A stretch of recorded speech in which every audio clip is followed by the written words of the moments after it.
Is Chris? Anthony Franco, as I live and breathe. How are you? In weeks, man. How you been? 3 weeks. What is that in founder years? 74. 74 weeks. It's been 74 weeks.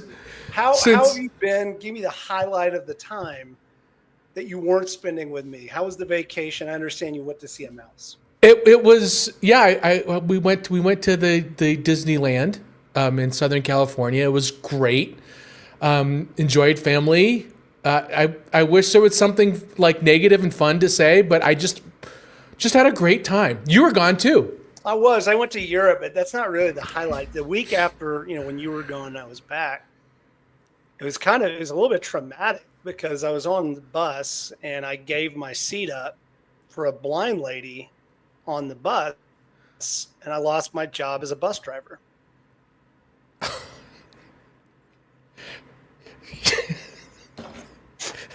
There's so many. I don't know that I told it that way. The 3 weeks, and that's what you came up with? The bar is pretty low, Anthony. It was awful. Chris, open the show. Stephanie's not here to rescue us with a better. It is great to have you back, Anthony. It's great to be doing this again. We got some cool stuff coming up. We'll talk to you all about in the future. But Anthony, why does 73% of successful startups credit local community connections as their primary growth catalyst?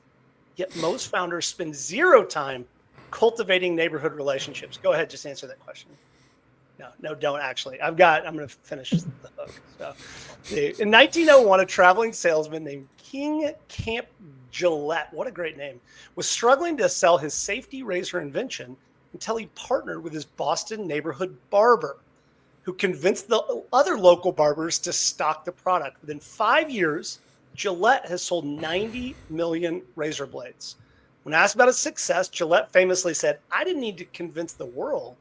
I just needed to convince my block first." Today, Anthony, on How to Founder, we're talking about harnessing the power of community. I am Chris Franks.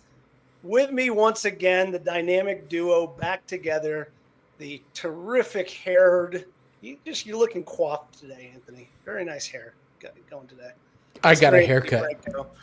It is good to see you. And fortunately, we have two very smart guests to rescue us from our, tomfoolery and dad joke stuff. Dr. Brent Ridge and Josh Kilmer-Purcell transformed personal disaster into a 100 million beauty empire when they lost their corporate jobs in 2008 and turned their struggling farm into Beekman 1802, proving that sometimes your biggest setbacks becomes your greatest setup. Josh, Dr. Brent, great to see you. Thank you. Apologies for the dad jokes. Do you guys, in the time, have you got any good dad jokes to add to the? I wish we had been warned beforehand. We would have come prepared. I appreciate you not lowering the level of the show any lower than Anthony and I. We can pull out some goat jokes, maybe. There's some good goat jokes out there, too. So let's just start off by asking the question. I'm going to throw it to you. Why does this matter? I'm early stage founder. We talked about Gillette. What a great story that was. But as an early stage founder, sometimes I'm thinking so much about market potential and opportunity.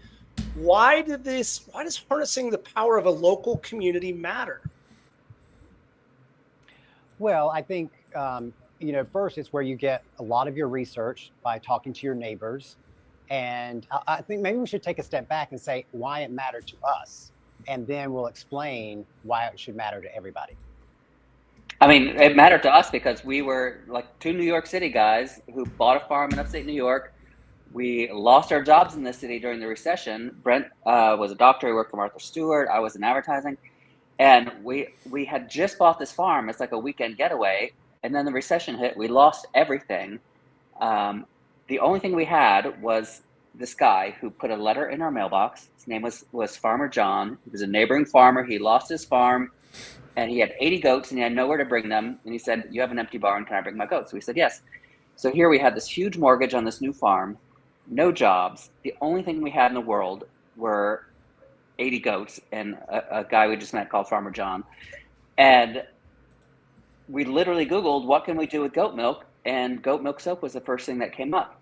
And we started making goat milk soap with our neighbors at our dining room table. And so to us, our neighbors saved our butts from the very first day we started. So I thought you guys were going to not talk about goats, but boy, I was just kidding myself. Oh God, Wow. it was a softball. It was a softball. We were waiting for you. We were waiting for that. I could just see Anthony like Googling goat jokes as he was behind. Closing that window now. Sorry. Yeah. It is a terrific story, made even better by the fact that your savior was named Farmer John. Did he call himself Farmer John? Or did you guys call him Farmer John? Well, it's so funny because his name is John, and everybody in our community, when we moved up there, we just started calling them by their name and then something that prefaced it by what they did. I mean, that's what Mayor everybody does Doug. here. Yeah, it's like Mayberry. It's like Mayor Doug, Soap Maker Deb, Farmer John. Like they just all became The weird thing was bartender George, because he's also the Undertaker. Oh, That was a tough one. He pours a really stiff drink. no! Oh, there it is. There it is. Are we the best guest you've ever had? You guys already win. It's one question deep and you already know. That's a terrific story, right? So you started this company with your community. It was part of the ethos of this company. And so it wasn't like you had to go out and try to find a community. It was just sort of evolved around your product. Is that a fair statement?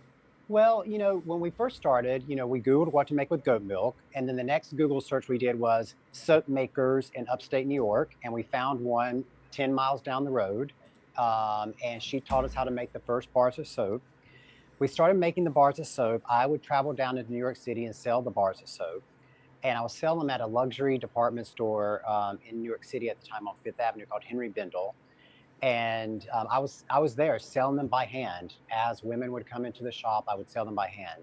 And one of the customers who came through Henry Bendel one day was the beauty buyer for a little store called Anthropology. Tiny little store, right?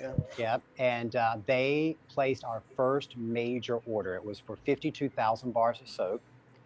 And we, of course, had the two of us and Soap Maker Deb. That was the company, and Farmer John milking the goats. So there was no way possible for us to get this order done.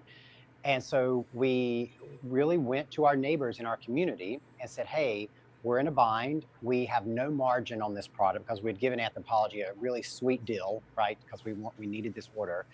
And we called up neighbors. Our local postmaster called up neighbors that they knew from the community, said, hey, can you go over to the Beekman farm and help them wrap bars of soap?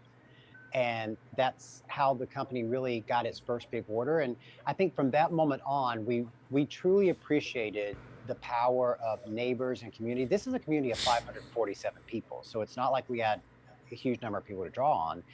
And from that moment on, we just always set about thinking how we could make our own little community successful at the same time as we were becoming successful. And we did that. Like the first thing that we did, this is the first year we were in business. We said, okay, we're in this little agricultural community. People are really, interested. People in New York City are really interested in food and where their food comes from. It was kind of that farmed pork type movement was happening at the time. We're like, why don't we have more agritourism in our little community? And so we said, we're going to start a harvest festival. And we're going to, get all the artisans from the area, and we're going to set up this festival. And, we took it to the town board. And, Josh, do you want to tell that story of going to the town board? Oh, well, yeah. Okay. So we had this idea. We take it to the town board, the town elders, who is basically everyone in town is an elder. And their first reaction was, we don't want to do a harvest festival. We tried that once, it didn't work. And we're like, oh, what went wrong? And they're like, well, it was raining and John F. Kennedy got shot. And I was like, wait, this was like, Literally 40 19 years ago Yeah. that it didn't work. But so we convinced our community to do this harvest festival. And it was really working with our neighbors. Our whole community together started drawing, we called it outside money from, because previous to working in our community, in this little town, the same money was changing hands back and forth with each other all the time. And we're like, we need to bring outside money into this community. And so it was the community working together, highlighting all of our strengths, that started this festival, that started bringing the outside money. And that not only grew our company, but grew our entire community. And over the next 10 years, that little festival that started with 500 people coming grew to 20,000 people coming in the Harvest Festival weekend.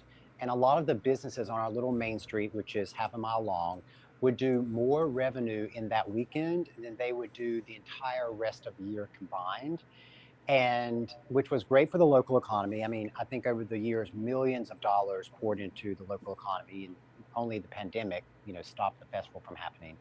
But something bigger than that happened as well, because our company really started right as Facebook was switching over from like something college student used to something that everyday people used. I think we were probably one of the very first businesses to have a business account on Facebook. And as we were planning these events, as we were trying to promote the events on Facebook, we would make quote unquote celebrities of everybody in our little village. So, Mayor Doug became a celebrity. Bartender George became a celebrity. Filmmaker Deb became a celebrity. So then people who were watching on Facebook wanted to come to the community, and all of the people that they saw in the community were celebrities. It was like they were walking in Mayberry and seeing, Andy and Barney, that's the type of thing it did. And it just kept growing and growing and growing. And then kind of the feather on the cap for that entire thing was that there was this little TV show, you may have heard of it, called Schitt's Creek. And we were huge fans of Schitt's Creek. And because so much of the story that it was telling was our own story, right? These outsiders who come to this small town, a couple of gay guys opened a store called Rose Apothecary. We're like, wow, we just love this story. And what was great, most heartwarming about the story is that it showed how people with differences could still make things work, and you could still appreciate and work alongside people. And so this little show, Schitt's Creek, it was on a channel at the time called Pop TV. And very few people had seen the show, but we had been watching it since season 1, and they announced that season 5 was going to be their little. And so I reached out. We lost you there for a second. Sorry, Brent. We lost you there for a second. Keep going. You're back. Yep. So they announced that they were going to have season 5 of the show, and so I reached out to them because by that point that we had grown pretty big, and I reached out to them and I said, you know what? We love your show so much. We just want to get as many eyeballs on the final season as possible. Can we do a collaboration with you to celebrate your final season? And they said, yeah, we would love that. We want, to go out with as big of a bang as possible. And so we started working on the collaboration. We created a whole product line called Rose Apothecary by Beekman 1802. And it was items that you would have actually seen stocked in the actual Rose Apothecary. And so long story short, though none of my stories are short, the pandemic hit. Schitt's Creek went over from Pop TV to Netflix and became a worldwide global phenomenon.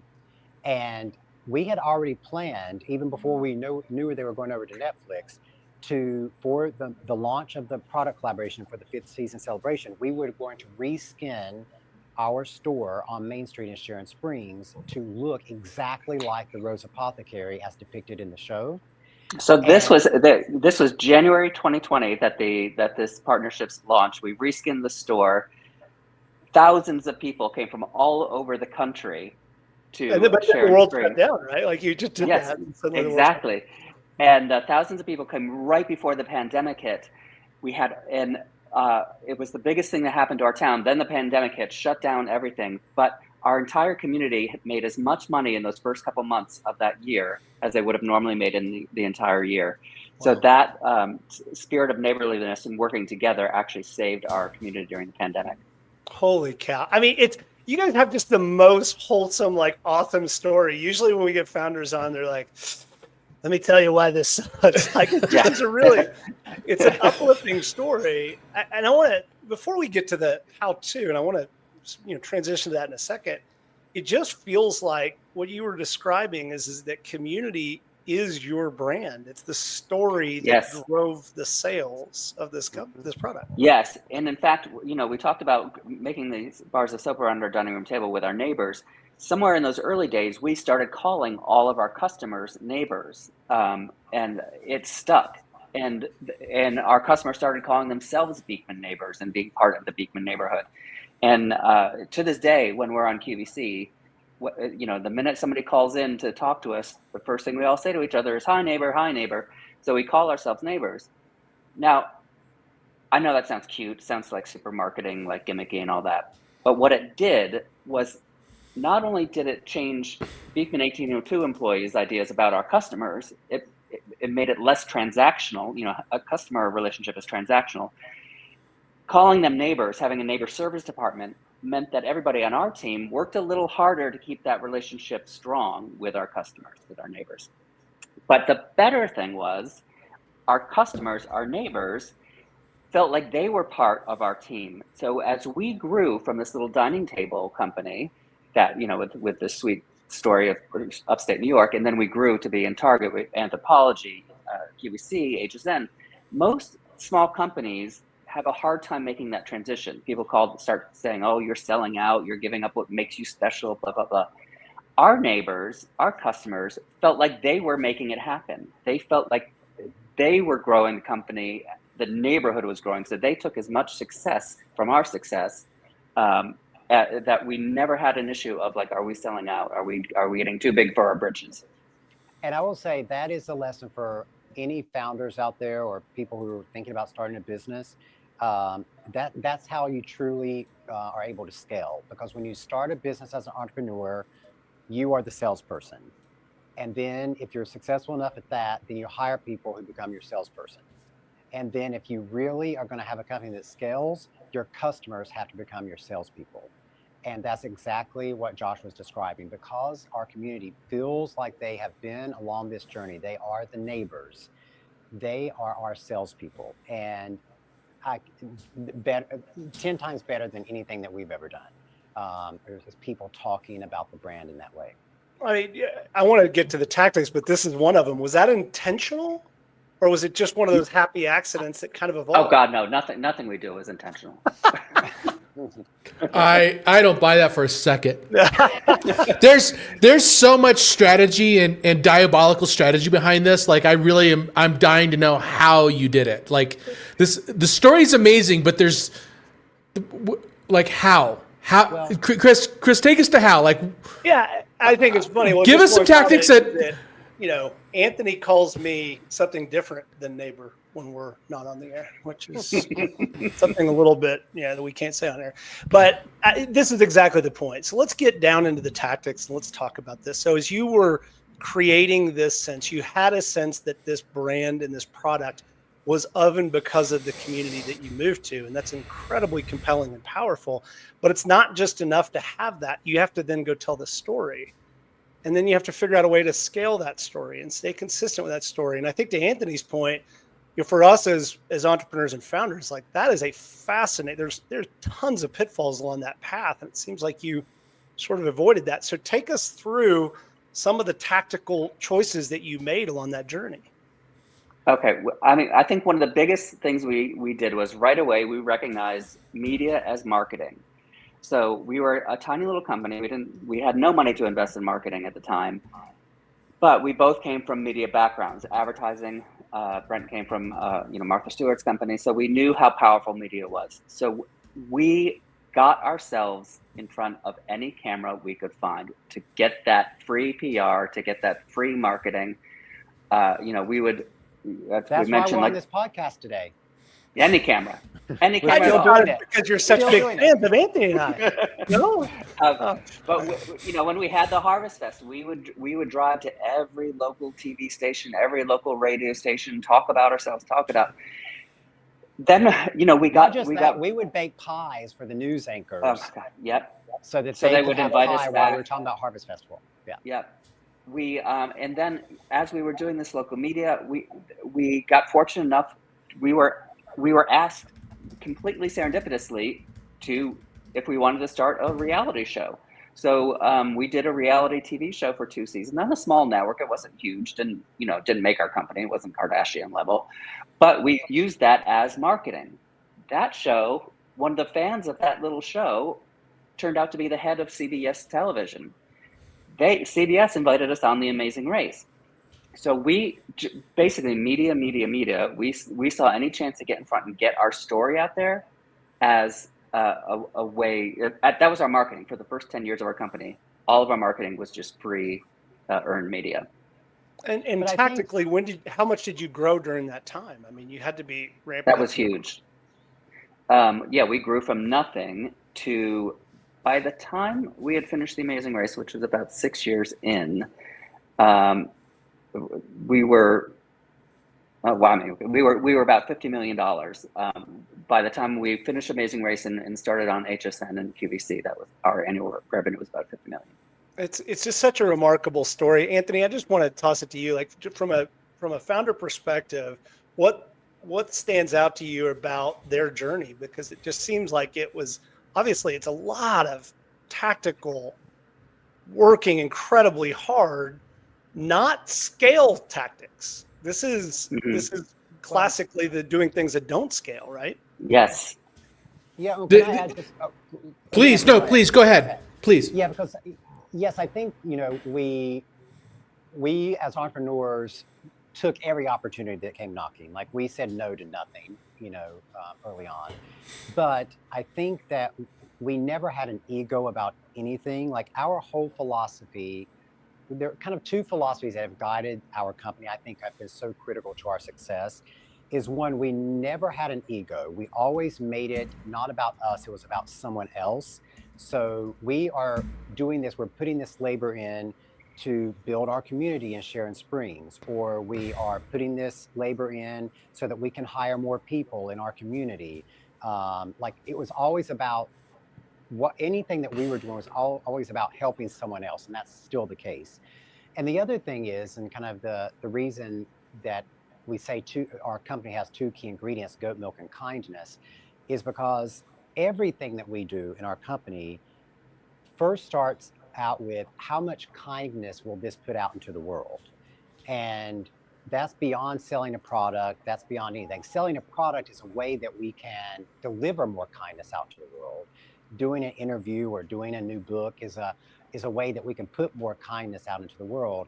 The product is always secondary. So the money making after we met our goal of paying off the mortgage on the farm has always been secondary. And I think that's a really important thing for a lot of founders to think about is how is what they're doing bigger than just themselves or meeting their own desires and needs. And I think that really takes you to a whole different level of motivation. Yeah, when your personal mission lines up with your entrepreneurial mission, that's guaranteed success. It's you guys just said two incredibly important things though. And there's one, the first thing you said is just such a powerful statement about building community, which is the story was not about you as the founders, even though y'all's story is incredibly compelling. And it's incredibly interesting about how you landed in this journey is that you promoted your partners, the community in your town, and probably eventually the users of your product, right? Correct. As part of that community. And I mean, Anthony, reflect on that for a second, because I think that is a powerful lesson. We as founders sometimes fall into two camps, which is one, we don't want to talk about ourselves at all because it feels very awkward.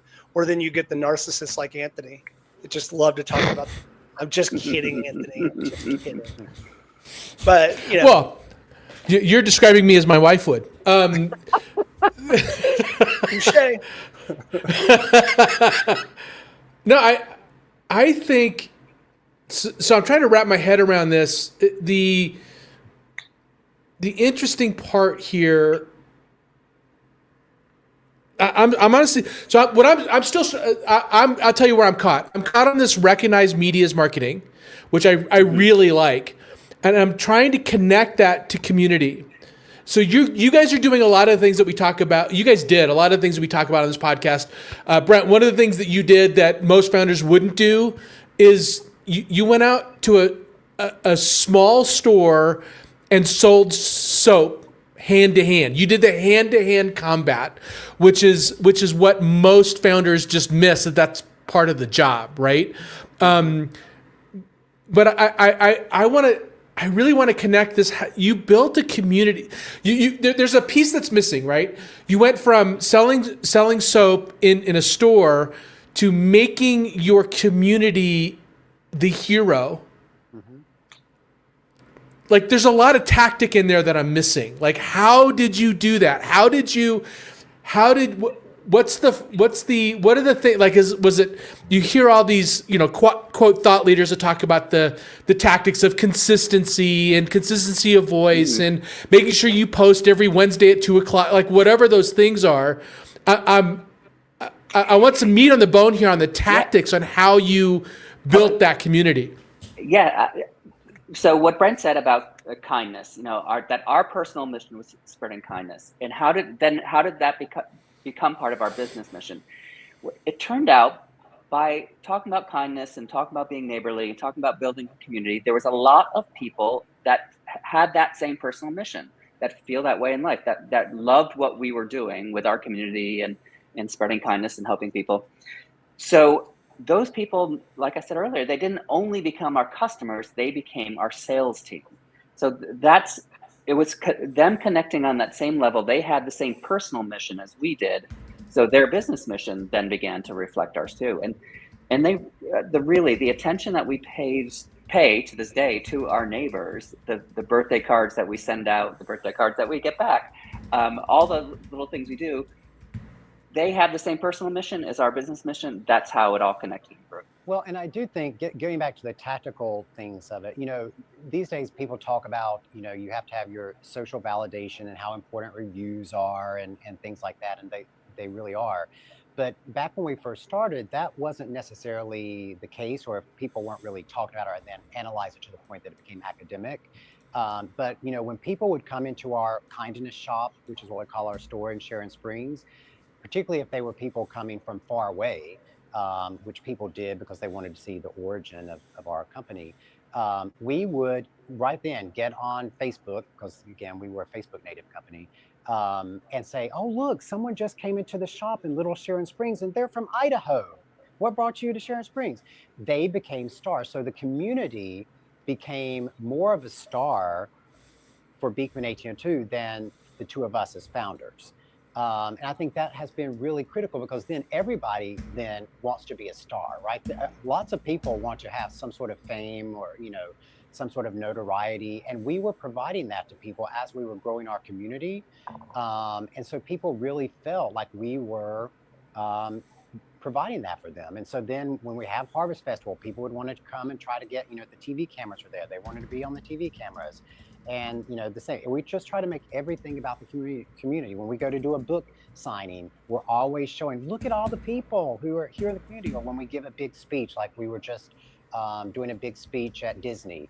And, we start every big corporate speech that we do by coming out on stage, turning the camera out to the crowd, and having everyone in the crowd wave their hands and say, hi, neighbors. And then we post that on all of our social media and say, hey, look, all the executives at Disney are telling you, our community, hi. They're neighbors too. Because everybody likes to feel like they're part of that community. Part of something. Yeah. There's just so much wisdom. It's like, I feel like you guys not only could teach a master class on how to build a small community-driven, I think it's just on brand building in general. Like, this brand that you stayed so singularly focused on kindness and neighbors, did you feel any drift as it started to grow? I mean, the two of you have to kind of continue to bring it up? Presumably your team is bigger now. You have a lot more people involved. Has it felt harder that you've had to reset it? through the years, or has it just stayed incredibly consistent? No, we thought about that every step of the way as we were growing, and we always try to have the right touch points in place. So, for instance, on QVC, when we're on QVC and we're doing a presentation, all of the customer service representatives at QVC know that if someone's ordering during a Beekman show, they are to answer the phone, "Hi, neighbor."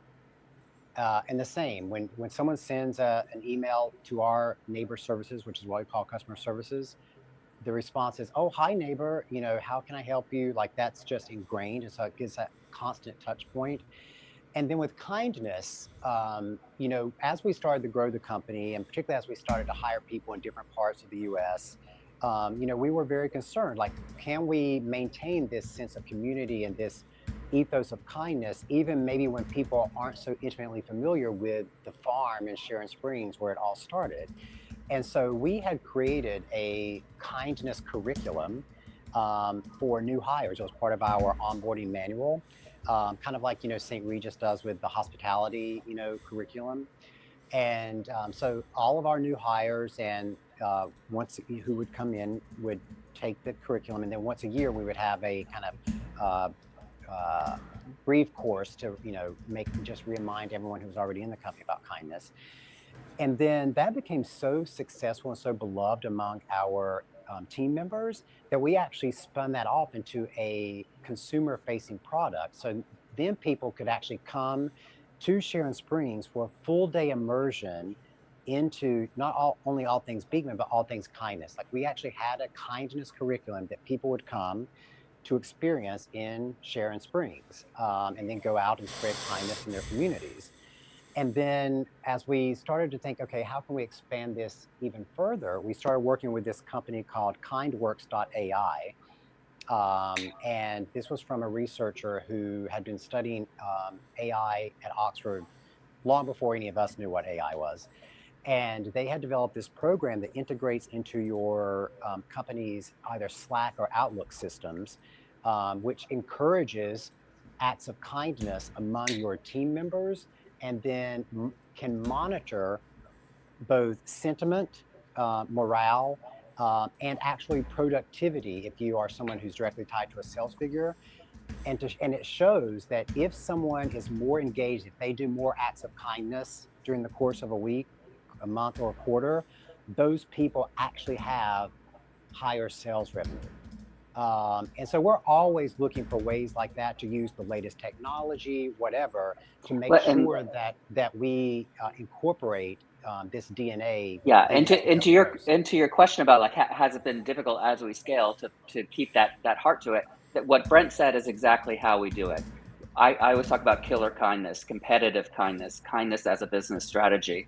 The fact that we actually measure the results of kindness in many different ways, and prove that it is a better business, it actually drops to the bottom line. Kindness falls to the bottom line. When we took on our private equity in 2021, that was our first big outside investment after 12 years. Of course, a private equity company is going to wonder how much money they want to invest in kindness marketing, right? But when we can prove that all of our efforts in kindness, actually, we measure them, they make money, it's actually easy to keep that core strength going. So just let's put a kind of arc. I've got one more question along this lines before we go to the speed round, but do kind of finish the story for us. So you're up to 2021. You took around with some private equity. They took out a portion of the company. Is that what happened? Mm-hmm. And where do we stand today? Still there. Still have our private equity partner. We're still active owners, very active owners in the company. But it has proven that we can keep those core basic values through any size of company, any scale of growth we've been able to, because that's what started the company, and the company actually won't succeed without those core values. And we said at the top, you're at 100 million plus in sales. Is that fair to say? Mm-hmm. In revenue, yep. our at retail sales are, of course, multiple.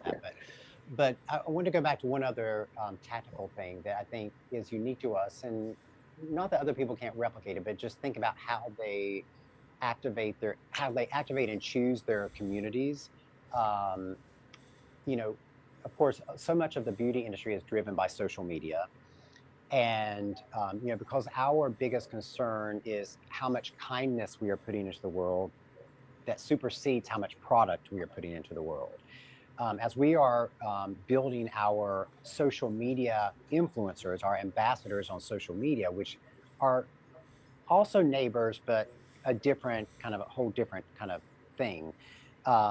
We said, okay, how can we make our ambassador program, which is now about 3,000 micro and nano influencers across Instagram and TikTok, like, how can we make sure that they are also focused on spreading kindness, not just talking about product? And so we worked with this nonprofit called kindness.org, which I subsequently joined the board of. And they studied the science of kindness and how kindness ripples throughout communities. And they work with researchers, social science researchers at Harvard and Oxford. And they have developed this questionnaire called the Kindness Quotient. And they wanted to create the world's first scientifically validated, statistically significant way to calculate the amount of kindness within organizations or within communities. And so we helped fund that research. And so this questionnaire came out, this very short 20-question questionnaire that can help you measure your KQ, your kindness quotient. So now every member, before they're onboarded, before they can even be considered for our Kindness Ambassador program, has to take the KQ. We have to understand where they fall on the scale of kindness. Our team then goes through not only the posts that this person has already put out on their social media before coming to Beekman 1802, but also the comments that their fan base, their people who are loyal to them, leave in their social media feeds. Because we want to see what type of communities they themselves, as micro and nano influencers, are creating. Are they communities based around kindness? And those kindness ambassadors, kindness crew ambassadors, get rewarded not just for selling product, which is what all social media influencers do, but they actually get rewarded by our company when they show us acts of kindness that they've done in their community. So we just have this profound ripple effect across social media with these ambassadors, all rooted in science and choosing the right people to speak on behalf of our brand. It's just so telling, because we started by saying you started the company by doing things that don't scale. You went out and you talked to radio stations and you continued that. And even though I think, Anthony, we as founders, we're always looking for that magic growth hack of trying to get to the next thing that's going to get thousands of users in one point. And you all just methodically stayed incredibly consistent to one, not only internal core value, but a brand value. And it is about sharing kindness in the world. Incredibly, incredibly inspiring. Congratulations. Like, I just couldn't be happier for y'all's success. It's such a neat story. And that being said, it's time to grill you guys. Are you ready for the speed round? Let's do it. Absolutely. Oh, you missed it, Chris.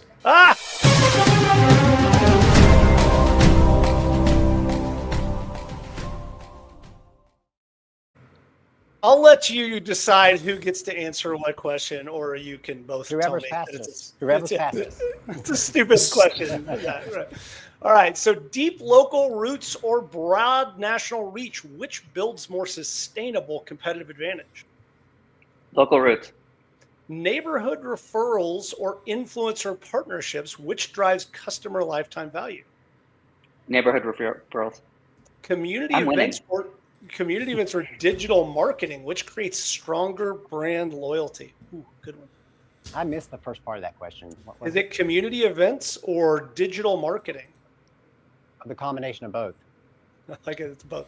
Local suppliers or global supply chains, which provides better resilience and community engagement? Local. Personal relationships or professional networks, which generates more reliable business opportunities? All of your professional networking should involve personal relationships. Oh, what a great answer. Anthony, there's a lot to unpack from this episode. What did you take away? I saw you typing. What are our founder fundamentals? Yeah. So Brent and Josh built an empire around kindness, and they're undeniably, authentically kind. It's not fake. It's not a tactic. It's who they are and what they believe. So my first takeaway is, if you want to build a community, no matter what the core pillar is, if it's kindness or whatever it is, authenticity is everything. It has to be true. You hear this, be authentic, from a lot of thought leaders online, and it's all BS, because you can't manufacture authenticity. Either you are or you aren't. So that's the big takeaway. I have some others. Recognizing media as marketing. There's no camera too small. Love that. Make what you are doing bigger than yourself or the company or the product. If you want to build a community, also make your community the hero. They should feel part of something. And then if your message connects, your customers will become your salespeople. That's right. You got excellent. it. That's a lot. You got all the goat wisdom right there.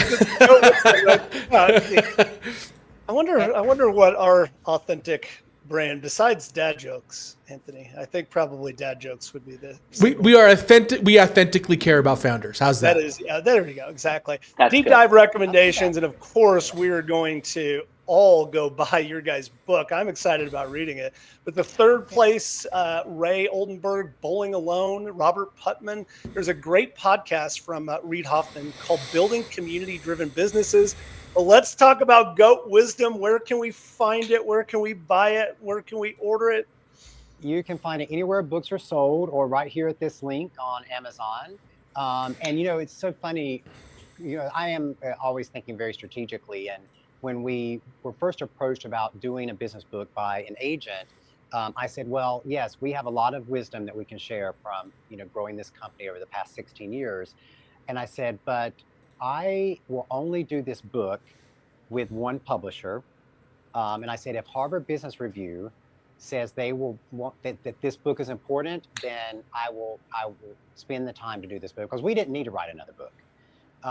But I thought it was so important that the things that we talk about that are so important to us, that you can start a successful business from Main Street.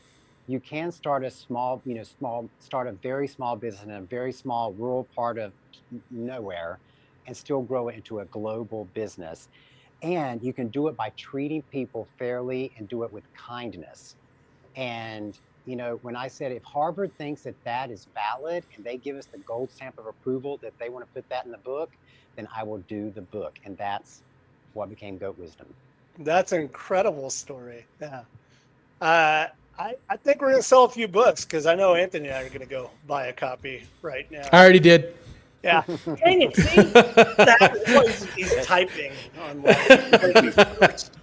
Founders supporting founders. Yeah. Brent, Josh, thank you so much for joining us today. What an incredible conversation. And it's such an important one, because there's so much truth as opposed to the kind of BS conventional wisdom that we as founders get. So it's just a great counter narrative to a lot of the sort of other crap that, so-called gurus are doing, like Anthony.